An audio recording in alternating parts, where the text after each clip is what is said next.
Right, good afternoon and welcome to Nutrition with Elena. We're having satiety hacks. If you can say it and spell it, you get bonus points today. So we're going to hear all about that. And Elena, I'm turning it over to you. Hi, everybody. Thanks for joining today. We're going to have some fun talks on satiety. I know that's a topic a lot of people are interested in, and we're going to make some yummy fall recipes as well. And I'm actually going to get those started right now just because they're going to take a little time to cook, and I want you to be able to see the finished product. So I'm going to start with a recipe for pear crisp. And this recipe is yummy. It's very versatile. This time of year, there's so many recipes out there or places we're eating lots of things with added sugar. And this recipe actually has 0 grams of added sugar in it, which is amazing. So, and I think it still tastes pretty good. So we're going to get started with some pears. And I have, we're going to do 4 pears for the base. So I'm going to get those started, just kind of cutting them now. And when I demoed it, I used really like ripe pears. These are a little less ripe, which I think is going to be nicer. They were a little bit soft, so I kind of think a little bit of a less ripe pear is the nicer option for this recipe. And we're going to leave the skin on. Since the skin is so thin, it's going to keep a little bit of fiber and just take less time. The other thing we could do with this recipe is we could swap in different fruits. So you might do apples, peaches, blueberries, a bunch of different fruits would kind of fit with this type of a recipe. So I'm just going to slice these pears up and just kind of like cut them into bite-sized pieces. And I'm just going to put them in the bottom of a little casserole dish that I have, a little pie dish actually. But I find that it's a nice dish to do the crisps in.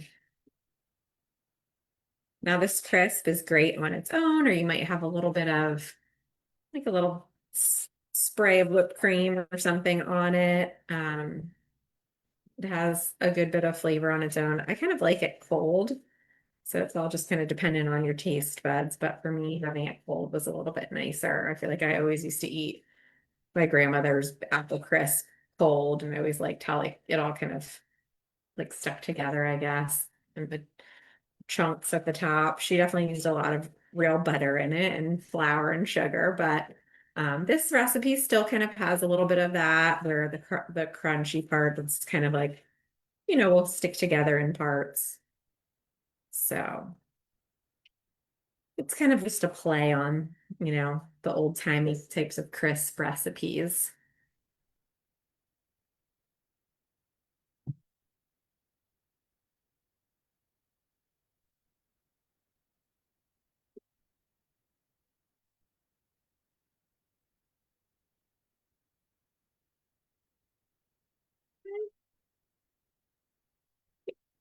That in there. Now we're gonna make the crispy part. So what I'm going to do is actually, I'm also going to mix just a little bit of cornstarch in with this, and that'll help soak up a little bit of the extra liquid that's going to come off. This is optional, but like I said, when I was demoing it, I did find it was just kind of a little watery for my taste. So this kind of just helps a little bit, and you can just kind of stir it around a little bit. I do this sometimes with my tofu as well, a little bit of cornstarch, just to, act as a desiccant for some of that extra liquid that hangs out. Great.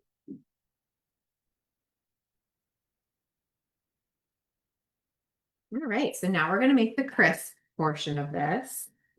We're going to do 3/4 of a cup of oats and a 1/3 cup of almond flour.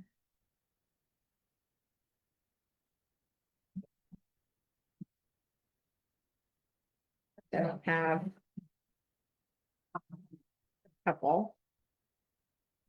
All right.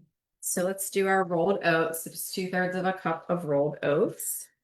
And I'm just going to puree this in a little food processor.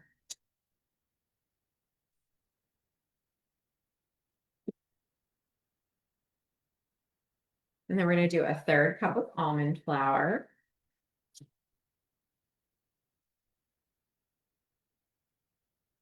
Almond flour is such a nice ingredient to have on hand. Just, sometimes you might want to sub out a little bit of regular flour with it. You can even add it to smoothies, all sorts of different things. You wouldn't do like regular flour, obviously, to a smoothie or eat that raw just because that sometimes has E. coli bacteria in it. So we would recommend cooking regular flour. But almond flour, does not have that same issue. Um, and per quarter cup, it has about 6 grams of protein. So you are kind of adding some protein to things as well. And then I'm going to do 2 tablespoons of almond butter.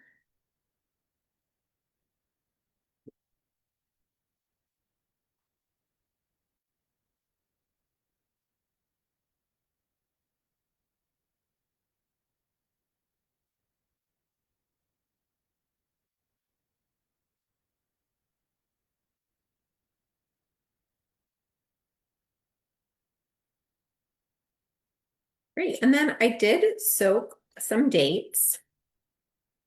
So we are going to do the soaked dates in here. And they'll just blend up a lot easier because I soaked them. And then I'm going to use about a tablespoon of the liquid that the dates were soaking in. And that, again, will just bring a little bit more moisture into this, allow it to kind of form those crispy chunks a little bit better. And, you know, just give a little more flavor than just plain water would. Okay, I'm just going to put this on mute while I'm doing my pulsing of this.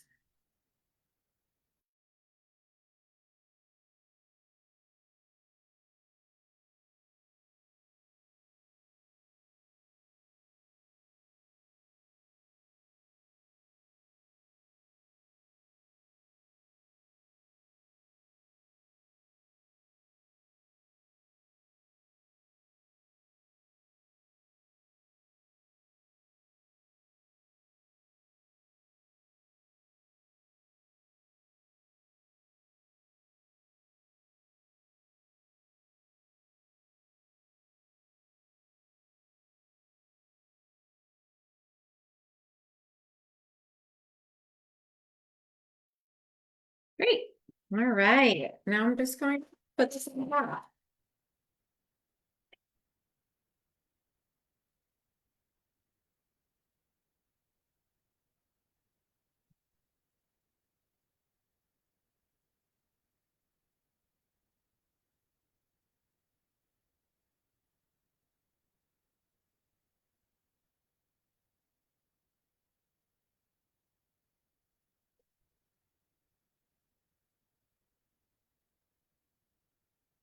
Okay, so this is what it looks like before it goes in. And I'm going to so I could bake the pears on their own and then add this. I'm actually just going to put it all in one. And I'm going to put it in for about 25 minutes. So just get that going.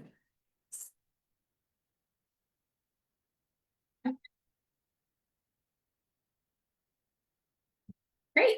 All right. So we have one recipe down. Now we're going to make our spaghetti squash casserole. And I apologize, the pictures aren't super pretty this week, but they do taste really good. Okay. So we're going to do our spaghetti squash casserole. So I'm going to actually get my sauce going in my skillet real quick. So let's get that going and grab some olive oil to put in here.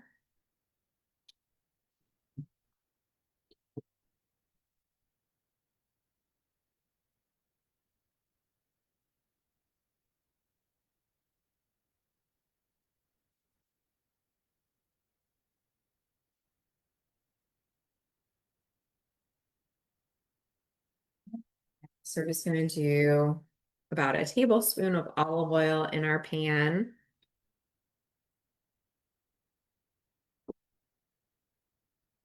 And I'm going to chop half an onion. We're going to get that sauteing.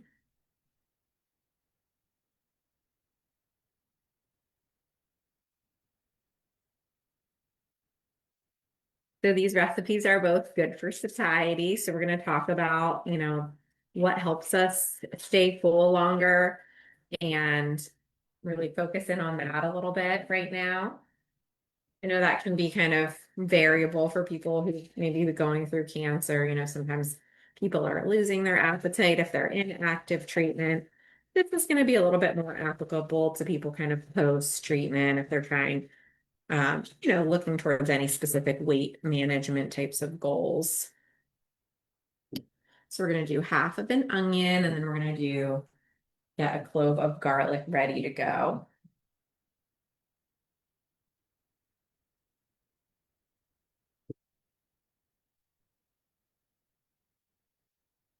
They're really focusing in on whole foods that are high in fiber, have some protein, really good for helping us stay satiated.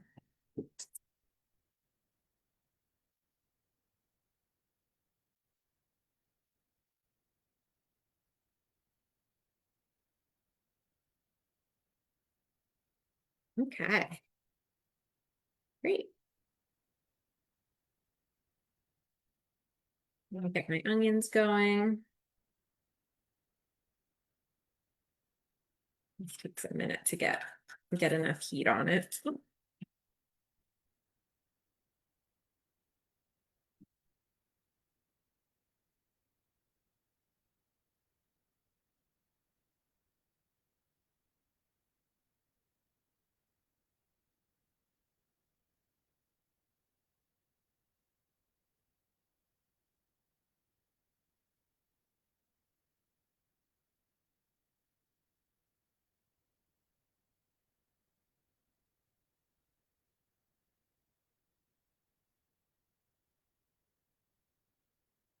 The thing can be a little annoying, but what I like is that it doesn't waste any garlic, which is nice. But takes a little longer than one of the presses would. Uh, so we're getting the garlic heated up, and then we're doing onions, and then I'm going to add the garlic in a minute or two, and then we'll add some of the other ingredients. So this is the mixture that's going to go along with the spaghetti squash. So right now I'm going to get that spaghetti squash opened. I cooked it earlier because I didn't want to deal with trying to cook it on camera or cut it on camera when it was hard. So I actually just cooked it whole, and that worked out fine. Now I'm just going to peel out. The only problem that you end up with it is dealing with the seeds then. But I think it'll be okay. We see it's already really shredding into spaghetti squash. But I'm just going to take the seeds out. You can also, obviously roast these seeds like you can with any squash seed, which I might do later. Um, so they do have a lot of good nutrition in them. It's just kind of like a little extra bang for your buck when you're cooking with squash.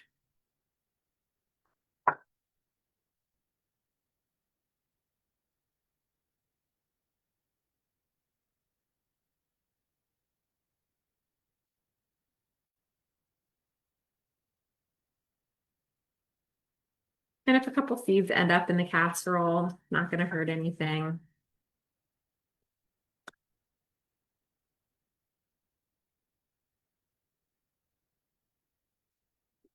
Great.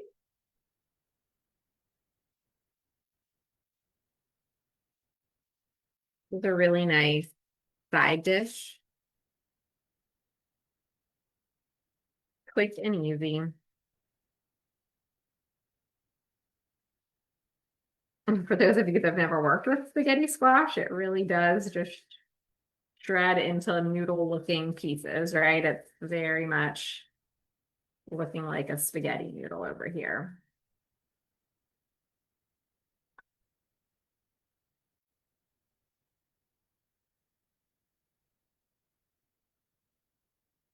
Great.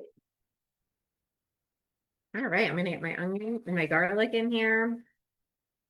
always like to cook the onions like just for a minute or two by themselves, because the garlic always tends to stick to the bottom.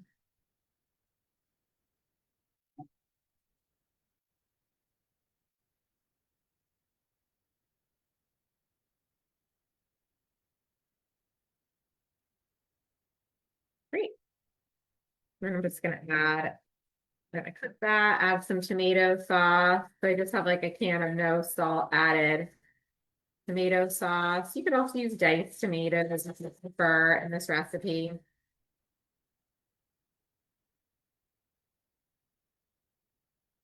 He is really. Once it heats up, it heats up this pot, it's going for it. Right now I'm adding in my tomato sauce.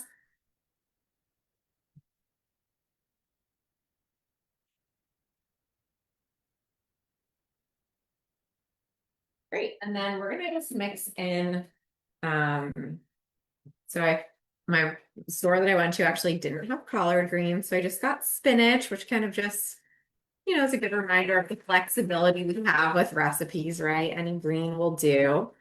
So it's 2 cups of spinach in this recipe. We're just gonna let it go to just until it wilts, so it's not gonna take long. For those of you that have worked with greens before, they wilt really quickly in a hot liquid. So we'll get some good nutrition from our greens that we're putting in this recipe.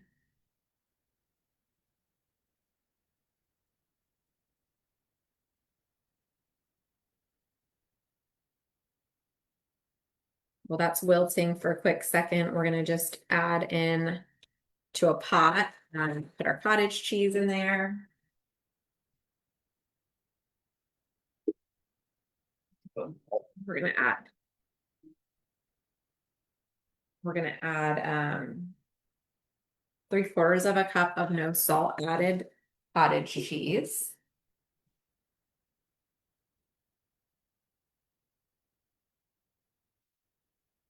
Now, cottage cheese is a pretty decent source of sodium. So, if that's something you're looking to limit, just getting the no salt added works well. And it really tastes good still with fruit, if that's maybe how you're eating it. A lot of people will do cottage cheese with fruit. And to me, it tastes a little bit better actually when it's the no salt added. And with fruit, same goes for, it works well in this recipe. We are going to add a little bit of salt for some flavor. I'm just going to add about a 1/4 teaspoon of salt. So to me, that just gives like a little bit of a different flavor than just having the salt in the cottage cheese.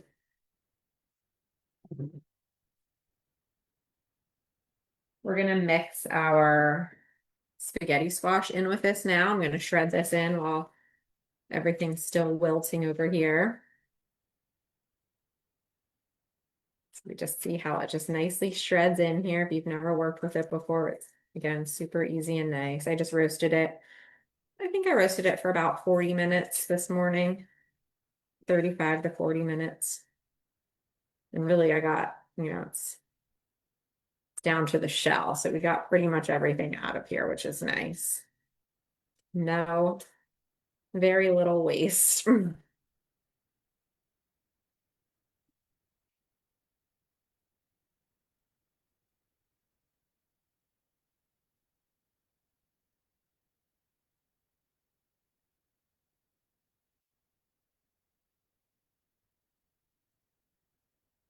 So this recipe as a side, could be a side dish, does have 9 grams of protein, which is great, 4 grams of fiber. While I do love spaghetti squash, I will say it's one of the lower fiber containing squashes. Pumpkin and like butternut squash tend to have some more fiber than this does, but still a really nice choice. I really like it with chili over it. That's a nice way to eat spaghetti squash. Like if you're looking for a little bit of a little bit of like a carbohydrate with your chili. Great. So I'm gonna stir that up.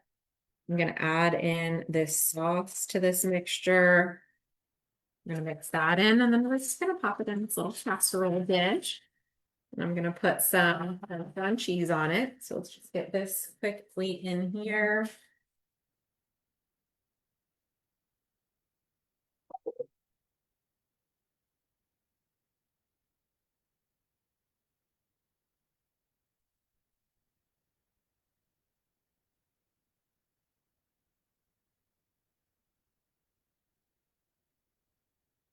That out of the way. So we're just gonna stir this all together. Now you could play around with different flavors, different herbs. I know this one doesn't, I'm not adding a ton of flavor to it, right? But you could put Italian seasoning or some fresh basil into it, whatever kind of combinations that you like.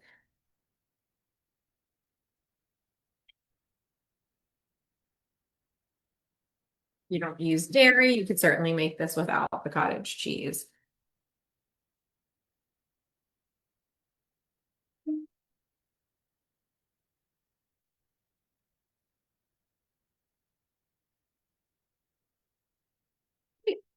And then, like I said, I'm just gonna sprinkle with a little bit of about a tablespoon each of Parmesan cheese,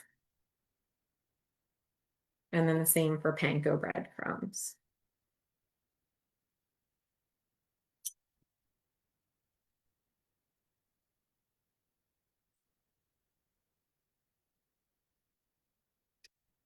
We're just gonna put this in the oven for about 25 minutes. I think we have about 12 left on our pear crust.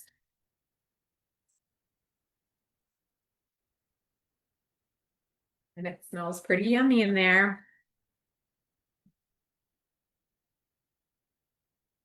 All right.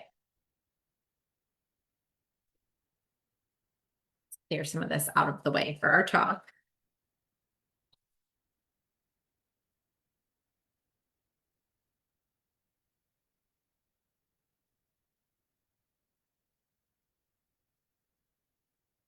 Right.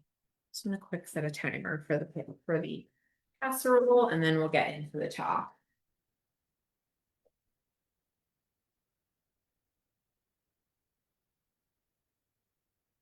Great. All right. So I'm gonna share my screen.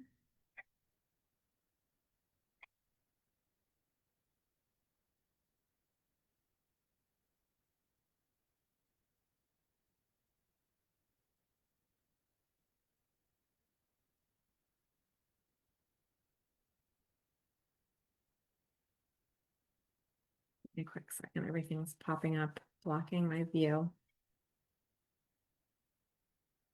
Great. So we're going to just dig into satiety a little bit. So the feeling of fullness and satisfaction after eating. So, that's generally our goal. We want to feel satisfied. We don't want to be walking around feeling hungry and grumpy. Um, there's a saying, like a thing out of Japan that's called hara hachi bu, which is eat until you're 8 out of 10 parts full, or if you've heard the phrase eat until you're 80% full. So that's probably kind of a good guideline for us. I find this hunger and fullness scale to be interesting. So it was developed in the Department of the Veterans Affairs, and basically kind of goes through like a scale of 0 to 10. So I like to work with people on like using this, when they're kind of assessing their fullness, and if people are kind of struggling with mindless eating, and sometimes people just kind of lose touch with their relationship to hunger and fullness. So using, kind of referring to this scale can be helpful. Um, so obviously we don't want to be at 0, right? But then we also don't want to be at 10. So maybe like, 7 seems great, right? Or maybe towards 8 when we're done eating. Um, but something to kind of maybe pay attention to and kind of check in on. And I know we've talked, some of you may have not, been through any of these classes before, but I like to have people like take a couple deep breaths and assess where in their body are they feeling their hunger, right? Is it actually hunger? Is it in the stomach? Are we feeling these things? Are we feeling slightly empty or like, very hungry, ravenous, that type of thing? Or is it from the neck up? And maybe then we just want something sweet or salty or crunchy, and having some tools in the toolbox to kind of combat that. So some people do well with like a cup of hot tea, and especially this time of year, right? Like steeping a cup of a tea bag and a cup of hot tea and sipping on it, that whole process can stretch out over 20 to 30 minutes and kind of help us kind of get rid of some of those cravings that we might have. I find a lot of people tend to have those after dinner cravings. And that's really a window where people aren't hungry. It's usually kind of just out of habit and, wanting something sweet or knowing something's in the house or having that downtime. And we're just, snacking. So why does it matter to kind of focus in on satiety? So we know kind of honing in and paying attention to that prevents overeating, helps prevent unplanned snacking, which ends up being a big problem for people. It can also help with our mood and our focus. So when we're stable throughout the day, we're not getting those crashes where we're super hungry, ravenous.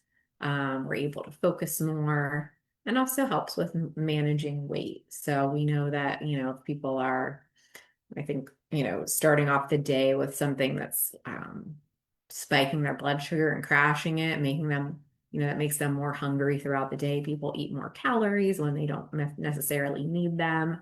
So really honing in on what are those foods that are going to satisfy us is very important. So protein is a big piece of this, right? So I always like to use the example like we wake up and we eat a donut for breakfast, right? And then we feel it's never a good idea, right? We feel hungry an hour later, even though we maybe just ate 400 calories of donut. We're hungry an hour later, wanting to eat something else. And it happens for a couple of reasons. The added sugar in the donut, there's no protein, there's no fiber. So nothing's really helping that blood sugar from kind of doing that spike crash thing that it does. So some ways to incorporate protein into our day and kind of hone in on that a little bit, including some type of protein at every meal. So be it plant-based with beans, lentils, tofu, tempeh, or with animal protein sources like eggs, fish, Greek yogurt, cottage cheese, chicken, things like that. And aiming for at least 15 and then up to 30 grams per meal. Fiber. So fiber is huge for satiety. Most people aren't getting enough fiber in their diets. So we have some food sources of soluble fiber. So soluble fiber is one type of fiber that does kind of help, with our satiety and things. Oats and barley. I find that barley is a very underappreciated grain, but has a lot of good benefits, specifically in the soluble fiber realm. And actually, some research to support that it's kind of, helping on its own with our satiety. Not only, like there's the fiber in it, has a little bit of protein, but just kind of the type of fiber that's in it does help with our satiety more so even than maybe some other foods. Legumes, so lentils, black beans, pinto beans, chickpeas, all those good things. Fruits, veggies, so carrots, broccoli, good sources, and then seeds. So when you kind of think of like if you've ever had chia seeds, right? You add water to them and they swell up. So they're high in that soluble fiber. And then also flax seeds. So ground flax seeds are usually the best option. Whole grains, so insoluble fiber. So insoluble fiber is another type of fiber, and that does help as well. And that kind of promotes things to, promotes good bowel movements and helps us kind of move things through the GI tract. And they're found in whole grains, so whole wheat, brown rice, nuts and seeds, so almonds, sunflower seeds, veggies, and then the skins of fruits. So like apple skins, pear skins, the types of fruits on and seeds on fruits that we're eating, right? We're obviously not going to eat the skins of certain fruits, but some of the thinner skinned ones we do eat. So as far as fiber goals, for men, according to the dietary guidelines, for men, it's 38 grams a day, women 25. I like to have people move more towards about 30 to 35 grams, for both genders. The average US intake is pretty low at about 15 grams a day. So most people have an opportunity to increase their fiber intakes. Now, if people have gone through treatment and kind of are struggling with loose stool, leaning towards those soluble fiber foods is best because the insoluble really do kind of move things through our GI tract a little bit faster.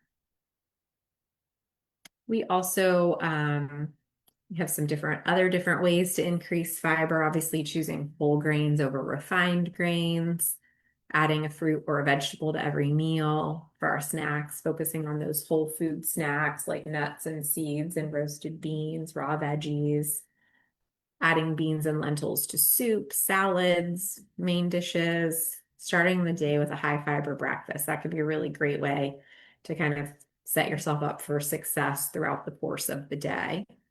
And then we can use some plant foods as meat extenders. So when we say meat extenders, we say maybe if you're making a pound of taco meat, you make a half pound of taco meat and add in a half pound of cooked red lentils and just mix those in with it. Some people do that with mushrooms, walnuts. You can do it in taco meat, casseroles, chilies, all sorts of things like that. And then adding healthy fats. So healthy fats do help with satiety as well. So we might look for things like olive oil, nuts, seeds, avocado, fatty fish, so salmon or sardines. And then loading our meals with non-starchy vegetables. And so the volumetrics diet is pretty cool. I don't know if anybody's ever heard of it, but Barbara Rolls, she's been a professor at Penn State for a number of years. She did this research, and I think I don't know if she's still there. She was there when I was there, but we're getting a couple decades out of that at this point. So not sure, but she did a lot of cool research on just increasing the volume of our foods but not increasing the calories. So, her recipes do that by adding these non-starchy vegetables, things that are lower in calories than other things. She's got a lot of cookbooks out there, but it's been very well researched, very much supported in literature. And, it's some good recipes, some good ideas. I always like this as an option for people. And then mindful eating. So we want to slow down, savor what we're eating, right? That helps. We want to aim for about 20 minutes for a meal. Hopefully, we allot ourselves that amount of time to eat our food and really trying to assess that hunger level. So where are we with, where's that level at when we're first, approaching the meal, right? And maybe we check in with it at the end too. And, you know, um, pushing the plate back as we kind of get into the meal, that's been shown to help. There's been some research studies that show, just changing the size of our plate, changing the size of our bowls, making things smaller, using a smaller spoon can all help with that mindful eating approach. I'm going to grab out my pear crisp right now so we can take a look at it.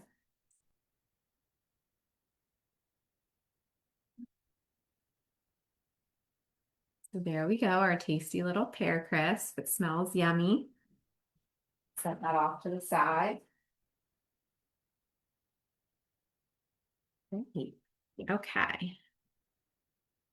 And then hydration. So hydration is also really important when we're working with our satiety and trying to make sure, we're not actually just thirsty, right? We have that taken care of so we can really assess our true hunger.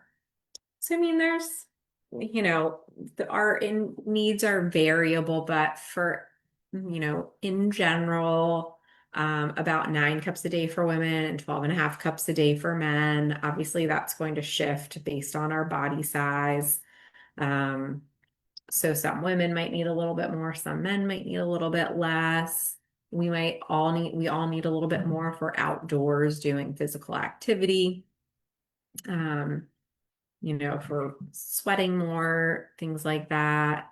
And, some people's needs will increase during treatments, or if they're losing any to, you know, lose stool or vomiting, things like that.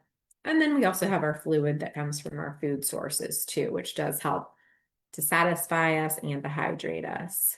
So, some ways to boost hydration. We might just like mix it up a little bit, right? We might get bored with plain water. So, we might add in some sparkling water or some infused water.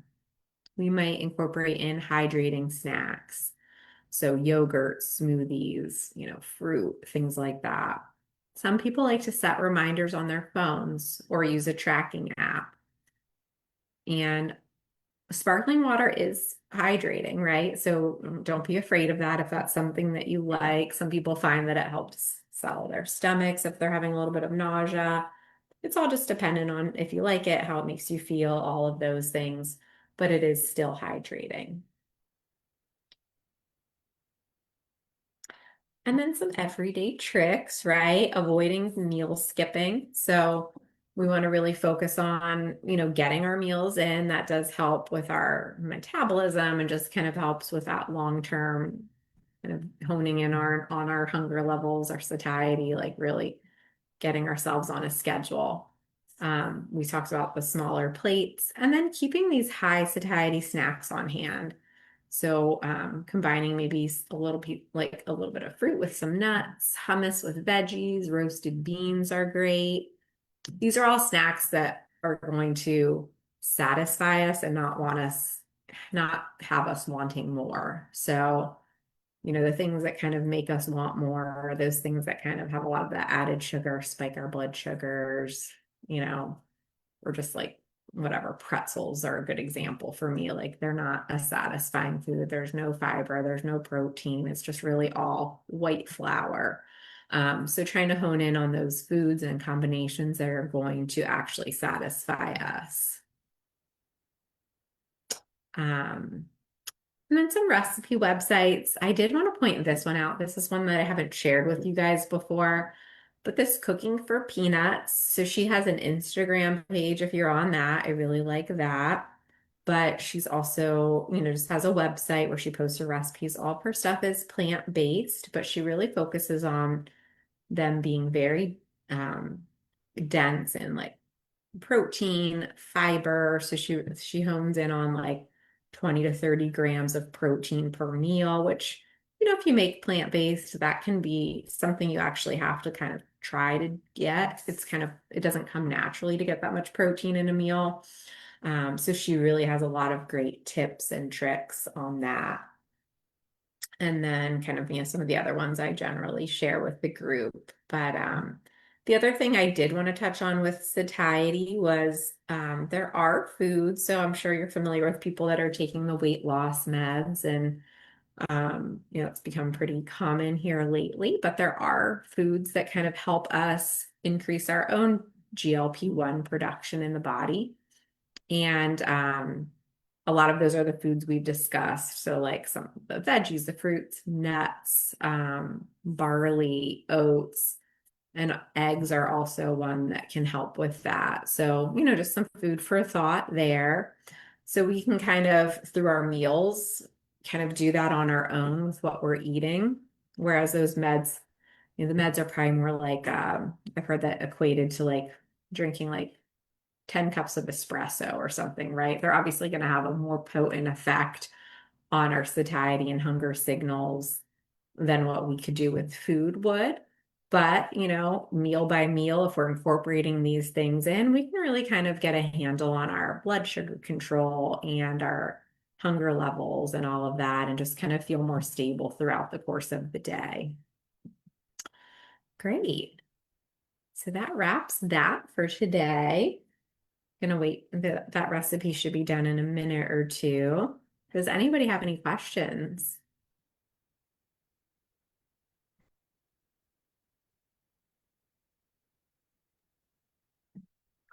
Okay. Or are the class members in the weightlifting, the usuals in the weightlifting class today? I think so. That's right. They'll watch it later. I'm fully confident in that. Uh, Right. Great. And does anybody have any like specific types of cuisines they're looking for, towards the end of the year? Okay, so we had a question on barley. Maybe this is a good sign for me to make a recipe with barley either next month or the following. But so barley, we can add it, you can do a lot of things with it. Like soup is a really popular way to incorporate barley. You might also do like a barley peel off. So I've done that like in a pot or in a rice cooker or an instant pot where you're putting in barley, maybe some lentils, some veggies, and kind of some broth and cooking it like that into like a peel off. You can, I've had people do like a barley porridge type of a thing for the morning that they've really enjoyed. And then also just keeping it cold and adding it to salads can be really nice. Great. Are there any other questions? Was there another question in the chat? Oh, I should have said thank you. Great. Okay. So I will grab out the other recipe so we can take a quick peek at that. That's ready to go.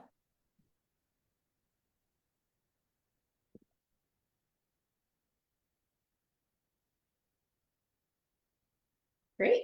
We have our nice little casserole dish. We're all set with our recipes. Any other questions? It must smell good in your house. That smells very good. I know what I'll be eating in the car on the way to the softball game tonight. Great. Great. So I think next month we're doing simple swaps, I think, if I'm reading my, Oh, yes, that's right. so Yeah. that would be great and invite everyone back for that. And Yes. Wonderful. Well, thank you, everybody. thank you and all have a good night. Good night. Bye.